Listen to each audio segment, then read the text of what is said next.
But quite frankly, Jerry's Railroad Slideshow is the best slideshow. Well, hello there, breakfast clubbers. I don't know where that comes from. I remember that from my younger days. Breakfast clubbers. Tonight we're going to do Spokane. The railroads of Spokane is going to be shown. That should be interesting. There's lots of stuff on my Spokane CD. I think I have 628 photographs of Spokane railroads, trolleys, interurbans, even cable cars we had at one time. And now they're all gone. Let's talk about it. Why would they be gone?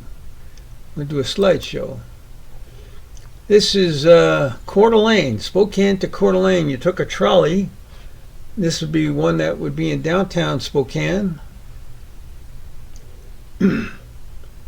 Quite Spokane, as Coeur d'Alene is about 25 miles east of Spokane, so that's how they connect. Whoops, I dropped my big pictures. You gotta put up with me here. Okay, I hit the wrong arrow. Here we have a shot of a trolley coming into Palouse, Washington. Everything is gone in this picture. There was tracks up on top and the bottom coming at us. They went everywhere, and I think they're virtually all gone. Maybe there's one line, the short line, which still served this town.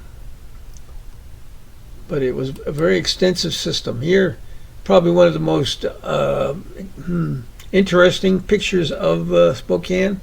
This is the Northern Pacific main line that he's driving over, soon to be elevated, and all the tracks to the right will become the get around track for a year or two. Well, they built the overhead, and now it's BNSF trains go on this site. It's the only area in Spokane that railroads are allowed. They've been banished everywhere else. Medical Lake was another small town to our west, and that became a stopping place along with Cheney in service to get to Spokane and back. Here we are in the downtown terminal of Spokane. It's now the library, if you know downtown Spokane. That's the newspaper in the background with the tower, the review building, and the federal building's in the way between these two buildings now. Everything's changed in 100 years. This is the way you traveled 100 years ago. Took the wife out with her hat and her shawl and put her on a train. Everybody seemed to wear hats then, back then. So this is coming up the South Hill. Along the South Hill, and the valley would be to the right. Okay, postal service was handled by these types of things by moving mail that arrived in Spokane in bulk and the subdivided mail that was needed for Coeur d'Alene. Got on one of these what do you call them? Observation. God, I'm forgetting my names here. It's kind of with the baggage and the riding areas. And of course, there's a coach in the back being pulled by this powered car. See, the other one doesn't have wires up. This one has a cable to get the electricity from the overhead wire. Here we are. This is a typical trolley. It has two systems on top. In case one breaks, they have a backup. But it's always a trailing unit would have the one with the power on it. Otherwise, if it's going forward, it could jam the line. This is about halfway between Spokane and Coeur d'Alene. It's probably Green Acres, but there were several along the way, and they all looked identical with that turret observation area for the telegrapher or whatever he did in there, ticket seller. It was a way to get around Spokane and everywhere else. Here we are, downtown Spokane again. That's the REA building, the predecessor to Amazon, where everything moved by rail and got to where it needed to go. And there's the GN station. Now the only thing left is the clock tower itself. It's now a park. This is all green grass besides the tower. But Trollies may do with whatever they had, and this thing, this ramshackle thing, looked like it's ready for the scrap heap, but they still use it to move rail or ties or whatever they needed to move on the railroad dirt. Make do. Like we've seen this shot already. This is Coeur d'Alene again.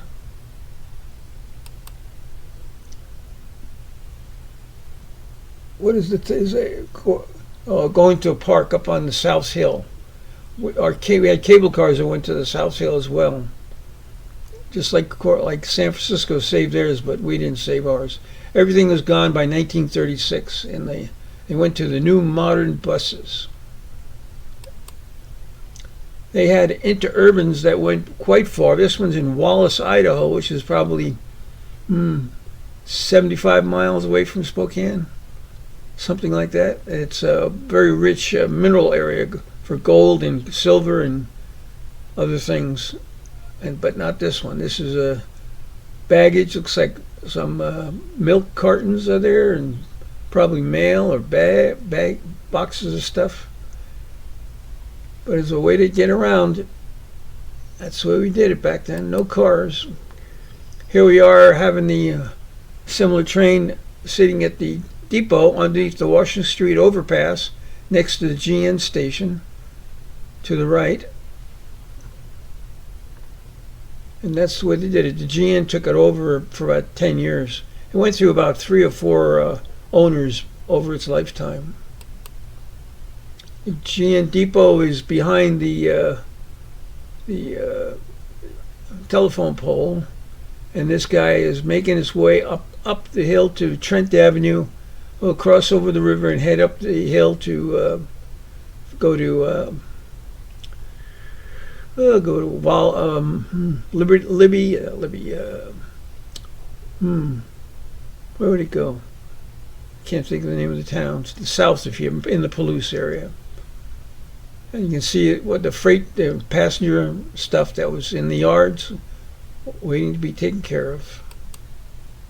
Here we are, a closer look at Palouse, and as I understand it, being told by one of the members that the engineer would not talk to the conductor. They worked together for 25 years and refused to talk to each other than business. Kind of a hell of a way to go through life. Here's the terminal.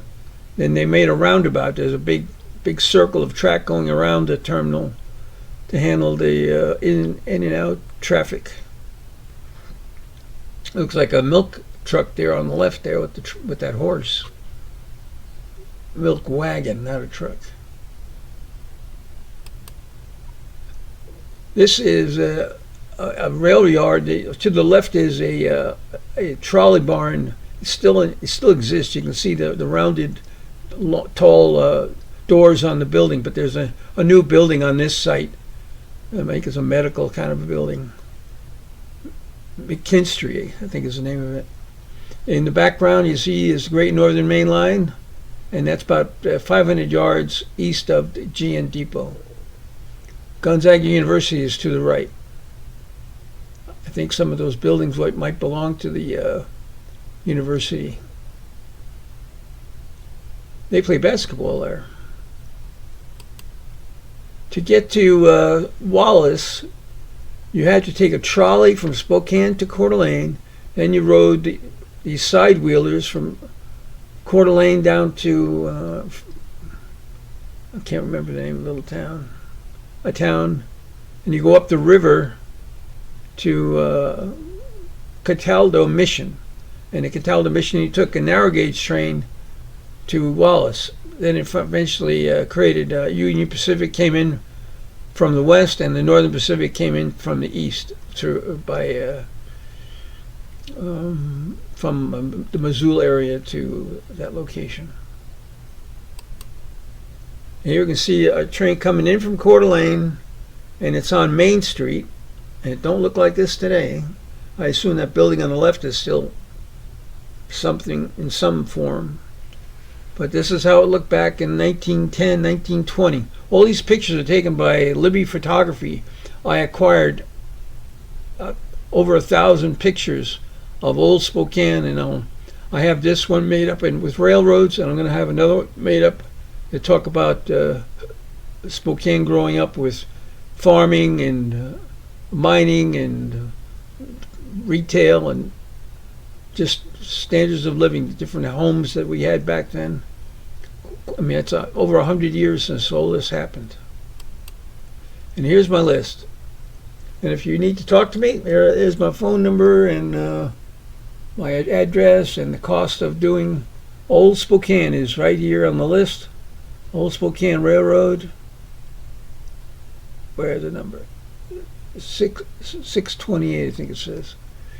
Anyway, it's quite a bargain for $20 for over 600 pictures of old Spokane railroads, trolleys, and turbines. So I hope you enjoyed it, and I hope you respond.